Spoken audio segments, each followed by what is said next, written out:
final Fireside Chat of 2023. In case you haven't already heard, I'm saddened to once again report that last night, Nations Recovery in California lost one of their agents during a repossession. Now, it's always sad when we lose one of our brothers and sisters, especially during this time of year. I want to take a brief moment of silence to reflect on yet another life lost, and that we all will keep his family in our prayers.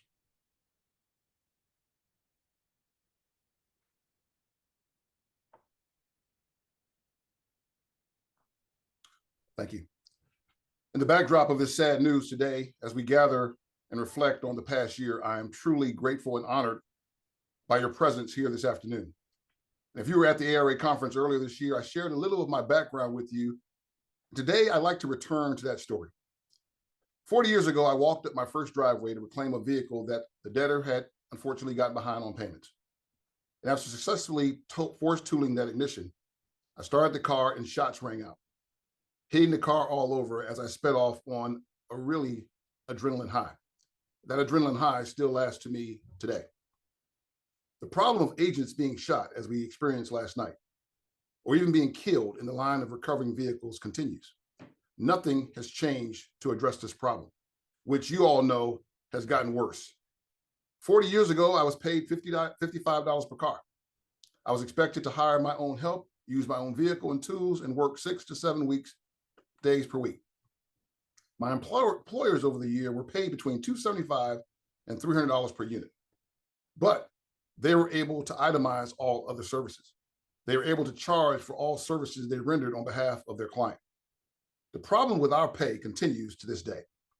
Agents are still on average paid $275 to $300 per car, but it's gotten worse because we no longer have the ability to itemize for these services. We no longer are paid for services we perform, like personal property, storage, close fees. These service fees have all been dumped in the ever-expanding repo bucket, where all services performed is expected to be drawn from the same rates from nearly 40 years ago. Now, almost 35 years ago, I started my first repo company in Cleveland, Ohio. US Transnet, led by then Harvey Altez, gave my small company a chance and sent me repo orders so I could stay in business. American Lenders under Jim Golden was in business with a great concept of selling repossession franchises across the country. I had one of them for 10 years. They would send work to their franchisees to secure these vehicles. And at that time, those were the only two businesses that I knew of that today we would consider them as forwarders. However, both of these men came from the repossession space. They've repossessed a car or two in their past and sought out ways for us as an industry to do better. Today, we've been taken over by forwarding companies, many of whom have never seen a repo perform, let alone done one. Forwarding companies came into our space because, if we're honest with each other, we lack some things. The lending community flocked to them because they can control us, our space, by offering the lender a single source for their recovery needs. At some point in the very near future, we must reclaim control of our industry by offering solutions to the problems we faced for years. Now, many of you on this call are familiar with the "I Have a Dream" speech by the Reverend Dr. Martin Luther King. You're probably also familiar with the speech by President John F. Kennedy when he said, "Ask not what your country can do for you, but what you can do for your country." Now, both of these speeches set the tone for a new era in our country.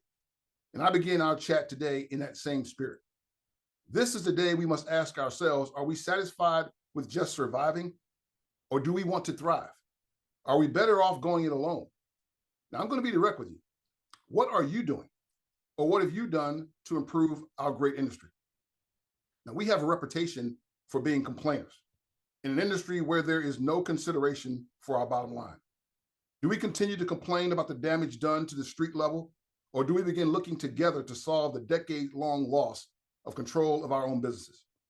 This is the day we can expand our vision for the level of success we can achieve together, and our vision for what the ARA and our individual companies can become. The ARA has been and is an outstanding organization, and I'm very proud of our accomplishments. We've set a standard where the ARA is the recognized voice of reason amongst the crowd. This we must continue. However, we cannot rest on our past successes. As Thomas Jefferson wisely said, if you want something you've never had, You must be willing to do something you've never done. We must see this association as more than just a group of folks sitting in quiet corners bickering amongst ourselves.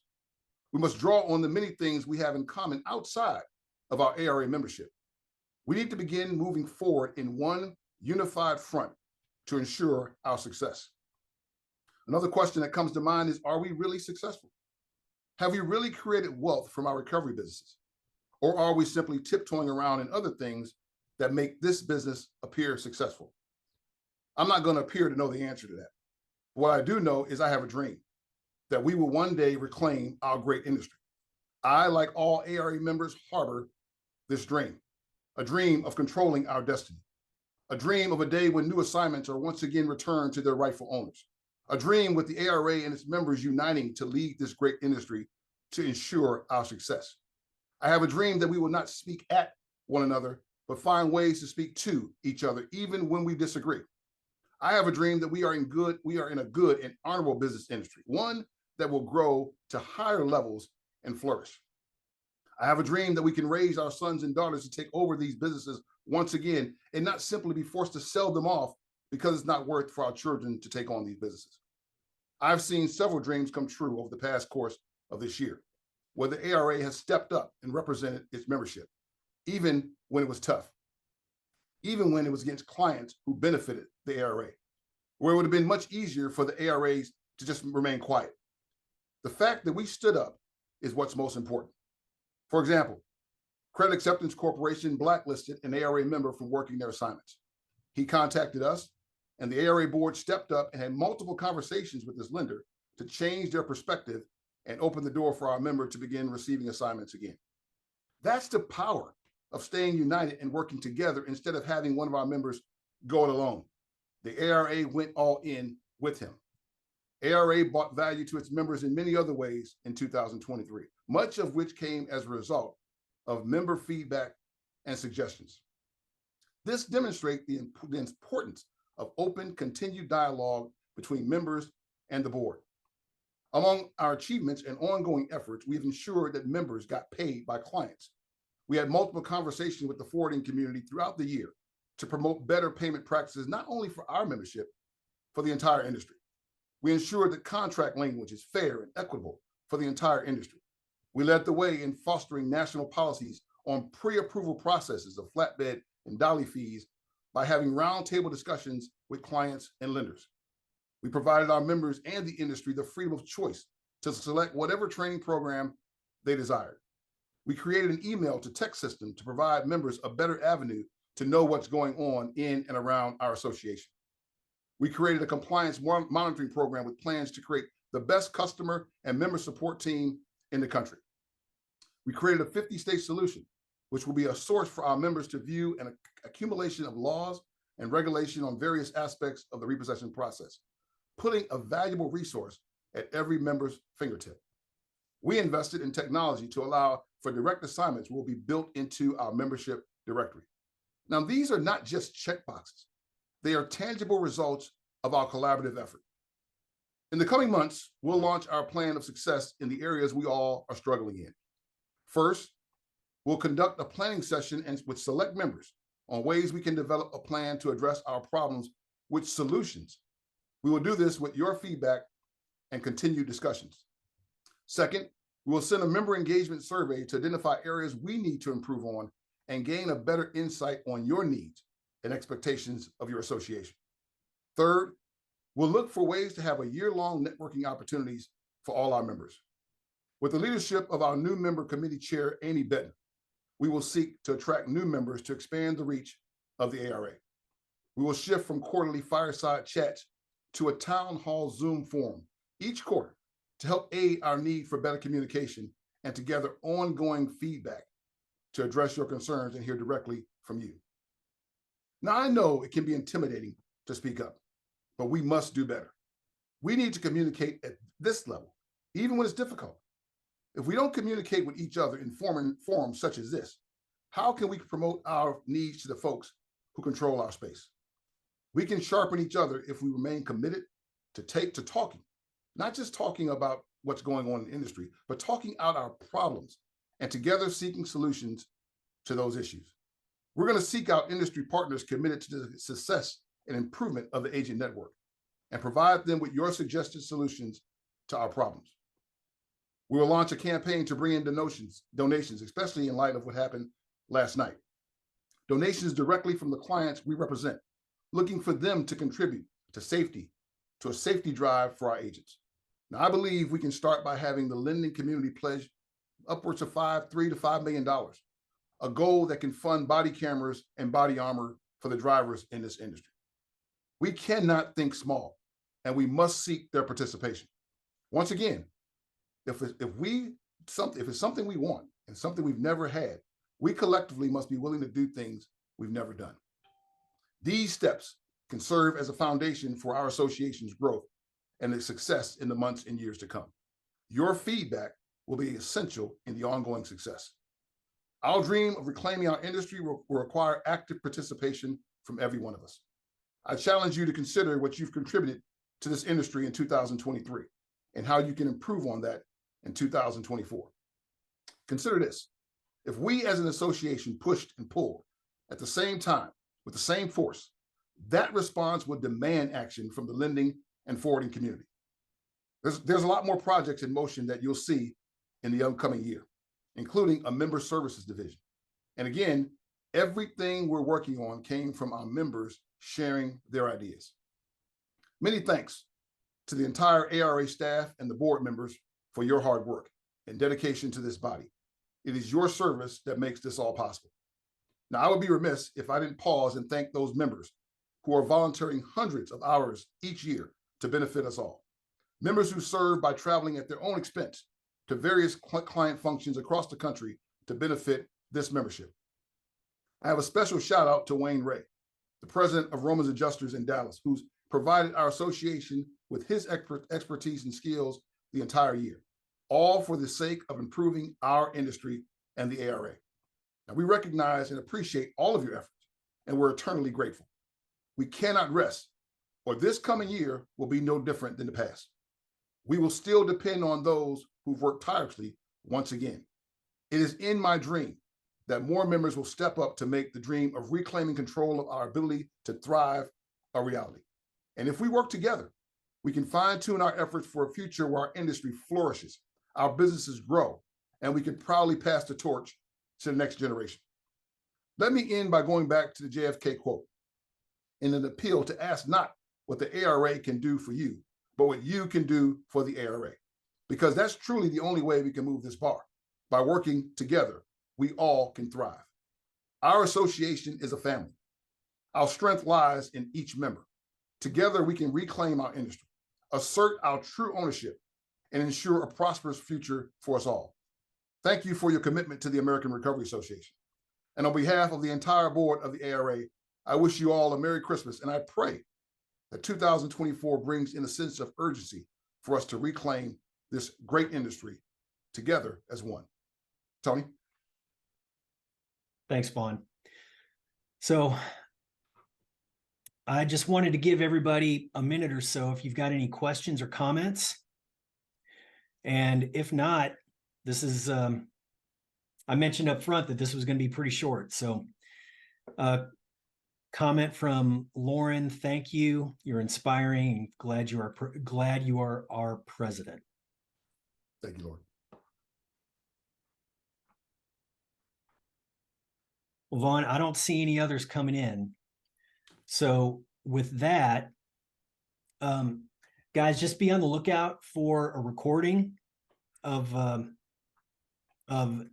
this year's final Fireside Chat. And if you have questions or comments, by all means, please reach out and we'll address them. We need everybody's participation to make this year a success. Let's see, Shannon, I'm a forwarding company. How do I connect to hear more from your side? Shannon, what forwarding company are you with? And Tony, can you open up their unmute her so she can speak?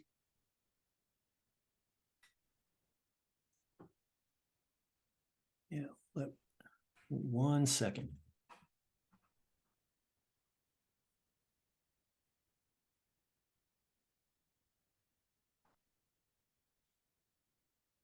Hi, sorry, can you hear me? Yes, we hear you good. Go ahead, Shannon. Okay, first off, I want to start by very moving opening speech. I really like it. I am a forwarding company, and I do appreciate hearing the other side of the story. We don't often get to hear that. I'm a forwarding company. I work for the Service Center out of Wyoming, Minnesota. We partner with credit unions nationwide. Right now, I think we currently are partnered with about 350, 400 credit unions nationwide. So obviously, like clients come to me because they're in a pickle. We're working with, you because they want their collateral back. So we get it from both angles, but we obviously don't want to shortchange the agents either. So how, as a forwarding company, do we get more involved to hear more of what you have to say, to hear more of what you're going through, to hear the different sides and that? That's an awesome question. I'll tell you this, one of the things is getting involved. And you started today by being a part of this webinar. I'll invite you, and here shortly, we're going to have an invitation coming out to clients. And if you would drop your information in the comment, your information as far as your contact, and we'll send you out an invitation to join us at our ARA convention next year in April. And we'll have a little roundtable with clients to come in, and we'll talk about things that are affecting the whole entire space, not just from our side, but yours and the clients as well. It's important for you to continue what you started today. There is a problem. And if I can be honest with you, the industry from the agent space, there is I don't want to say a mistrust, but an unsurety about the forwarding community. And I think the way we shorten that gap or bridge that gap is to have conversation. And we believe at the ARA in dialogue. We believe we're not trying to eradicate the forwarding from this space. There's a need for you, but we need to make sure, because you're the middle person and you're representing the agent, you must understand what the agent's needs are. So I look forward to speaking with you. My information is if you want it, it's available to you. Tony can put it in the chat. I will be more than happy to sit down and have a private conversation with you. But these are the kind of conversations we must continue moving into 24. Speaking truth, we're losing agents daily. And I'm the first to say, if someone doesn't have a tow truck, if they don't have agents on the ground, it's hard for them to speak my language. We are losing agents. And this, by all means, is the most loss we've suffered in my 40 years of being in this business. It's no one's fault, but I think collectively we can come together and put some things in place to maybe marginalize. This guy that was shot today was shot in his torso. Body armor may have saved his life. I don't know, our God is controlling of all this, but our job as an industry is to mitigate those risks. And I believe if we can come together and start maybe having some type of conversation about putting money towards our actions, this will help. So I'm looking forward to talking to you, Shannon. I thank you for your question. Yeah, thank you for, opening up the mic. Like I said, I really appreciate it where, I'm seeing it from both sides, where I see it from, the creditor, but I also want to understand where you as the agents are coming from as well, and how we can mutually work together where my clients don't feel like they're being price gouged. Sorry if I could speak today, but you guys are getting adequately paid for what you all do. I appreciate you guys on a whole with what you do. Lord knows I couldn't do it. But yet, the clients come to us because we help manage, the contracting stuff where they just don't have the staff to manage, the licensing and insuring and bonding and making sure you guys all have what you need. So that's my job. What we've started doing is really like, I personally am a fan of the itemized pricing. So I literally tell them, we charge $100 for our forwarding fee. And then I spell out what the repossession agent charges, whether that's $575, and that goes all to you. That goes nothing to me. That goes all to the agent, or the company that they're working with. But I like the itemized billing. It helps my clients understand. And then when there is a price increase or fluctuation, it's easier for me to go back and say, this is what they're charging for X, Y, Z. And we bill our fees separately because we don't want them intermingled with the repo agent fees, because my fees are separate fees. I will say this, Shannon, and thank you for that information. I see other folks are asking questions, but I want to really hone in on what you just said. It's something about the forwarding community having contracts or creating contracts that involve my business. without my voice being a part of that contract conversation. One of the problems that have hurt our industry is the fact that we don't have fee escalators built into these contracts. The money that we made back 40 years ago is still being pushed to this day. That in of itself is a problem. If you're going to attract more agents towards your side, you must, when you talk to the clients, because they're your clients, when you talk to them, you must include escalators so that even when you're not in the contract stage, during the contract the next year, an increase is automatically pushed to the agent. That is something that you guys can look to start doing at the contract level that will assist us. And once again, I appreciate your questions and look forward to talking to you more. I do too. Thank you very much. Okay, we've got a couple more questions that came in from Peter Salinas. What will be the top priority for 2024? Thank you, Peter. For the ARA, it's pretty much going to rebound back to what our priority was this year, which is storage. We have got to do something about the storage question. And I will say this to you, Peter, we have a problem with having so many problems on our walls, so to speak. We have problems with property, problems with this and that, agents being killed. So initially, storage was going to take the front center for everything we do in 24. We're going to really have conversations around that with solutions. We want to come up with the solutions to the client to change the thought that they can have vehicles sit on our lot for eternity, even for 5 days with no cost. I'm in the belief that if we can go to a storage facility on behalf of a client and pick up a vehicle because it's collecting storage and then come to our lot and sit for 15 days, that is a problem. I want the clients to have the same energy that they have removing that vehicle from the storage facility as they have on my lot. So that is a priority for 24. And the next, I don't want to say next, but side to that would be this damage and death and injury that's occurring at the agent level with the loss of life. So those will be our top priorities. And I think I can't put one on top of the other, but we want to make sure that we don't have so many priorities that at the end of the day, we look back and have accomplished nothing. I also believe that we must stop just complaining, and we have to be the ones that come into the table with solutions. Doing this will put the onus on the clients to respond back to a solution that we presented to them. And I hope that answers your question, but we're really looking to increase the conversation around storage and the conversation around how the clients can contribute to the deaths in our industry. All right, Richard G. What can we do as agency owners to tell clients these conversations are real and valid about having to wear body armor all while they're warning the customers we're coming? Well, Richard, this is not a new issue with clients. It's something they've always done for years. Even back in our days, they would send a letter to the client, the debtor, or their customer, letting them know that their vehicle is about to be repossessed if they don't correct their default. Problem today is now they're texting. The day that we're going out, the day they send the order, a text is going out telling them that, hey, we're coming to get your car. This is a problem. And I will say this in public, I'll say it in private. Until we have a seat at the table, I know these are large corporations and we can't change their direction. But until we have a seat at the table while they're making these decisions, to maybe offer some perspective that they hadn't thought about before they push this, maybe then we'll see a change. This is a problem.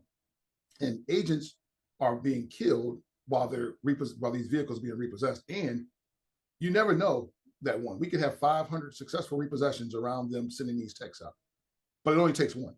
One death is too much. I will say this to you, Richard, we have to have conversation with them. And it can't be a conversation where they say, I understand, but we're moving down the same direction. Until we have conversations where we're at the table before an agenda has been pushed or a rule has been set, things like this will continue to come out, because what happens is it's spread like wildflowers. One client does it and 5 others follow suit. I'm hoping that conversations like this around our clients will allow them to understand our seat is needed at the table. We must be able to sit with them and talk before decisions are made. They may still come up with the same decision, but at least it may change it a little bit if they understand a different perspective. Like Shannon said, she only hears from one side. Having the ear to hear from us all makes it important. So hopefully that will change the direction we're headed. All right, David Johns says, thank you, ARA, and thank you for assisting AIR this year with getting the information out regarding SB 0800, the data removal legislation out to the industry. We appreciate the National Association's partnership. Yeah, hey, David, thank you for all your work you've done. I know we have a long way to go. I know there's weeks left before this bill becomes a law. And hopefully anything we can do to assist you to make sure the entire industry understands the rules around that bill, we're here to participate and help you. But we thank you for your participation and all the hard work you're doing there in Illinois. Question from Peter. How valuable is GPS to the repo process?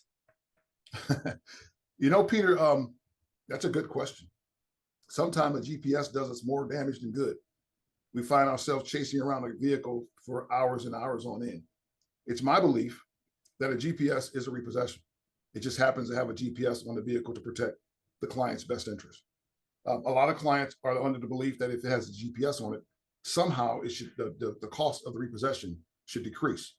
I am not a proponent of that.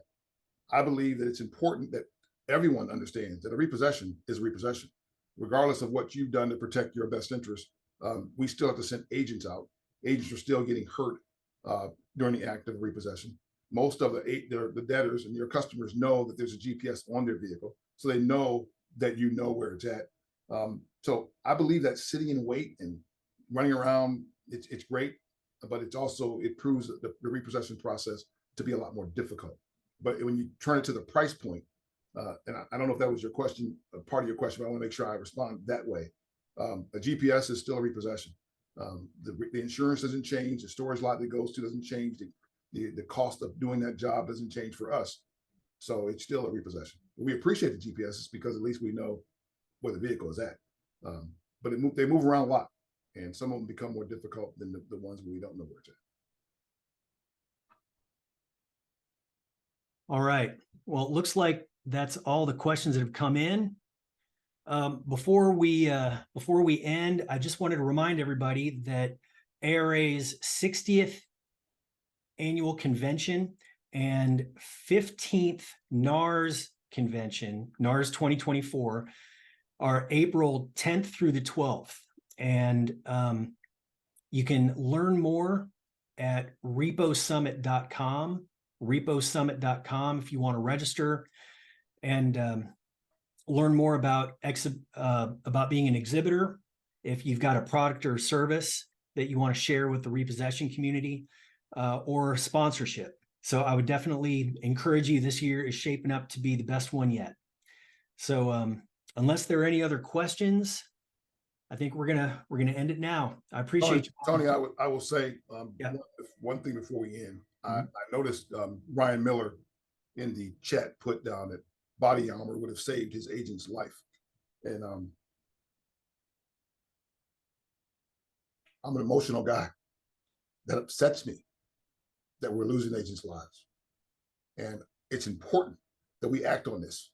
We must take a stance this year, because I know a lot of guys have lost agents this year. And that affects, we take the job out of the equation. There's a family behind that man's life. And we cannot just say, we paid him a salary, he's dead. And Ryan, I'm sorry for the loss of your agent. I know Al has lost an agent. There's been many agents, members on this call that have lost agents. But it's important for us to realize that when you lose a life, it's over. And we must do something in response to that. So let's not get off this call and go into 24 with the same energy that we're leaving out of this. We must carry this over. We must come on with a renewed sense of purpose that we must try to mitigate the loss of life. We may not stop it, but just like police officers, those body armor is required part of their uniform because it saves lives. And this is something we must take into 24. So I thank you all for your continued support of the ARA, and I pray for a blessed and happy Merry Christmas. Thank you much.